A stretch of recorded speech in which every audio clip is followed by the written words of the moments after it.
এজন্য এইসব ঠকাঠকির ইবাদত আল্লাহ রাব্বুল আলামিন পছন্দ করেন না। কাকে ঠকবেন?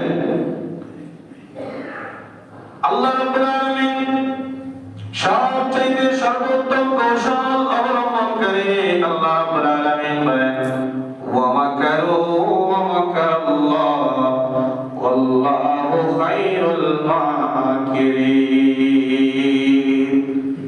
তারা যতই ষড়যন্ত্র করুক, কিন্তু আল্লাহ সুবহানাহু ওয়া তাআলা সবচাইতে সর্বোত্তম কৌশল অবলম্বনকারী।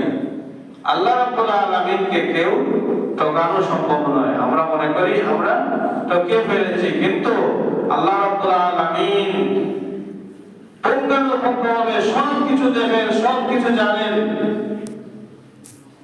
পানির নিচে যদি আপনি পানির পিপাসার কারণে আপনি যদি পানি পান করেন, তবু আল্লাহ রাব্বুল আলামিন সবকিছু জানেন এবং দেখেন। এটাই হচ্ছে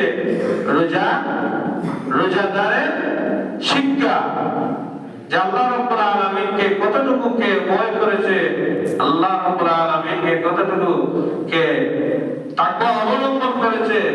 এটাই হচ্ছে রোজার শিক্ষা। রোজাদাররা ইন্নামা ইউফাস সাবিরুনা আজরাহুম বিগাইরি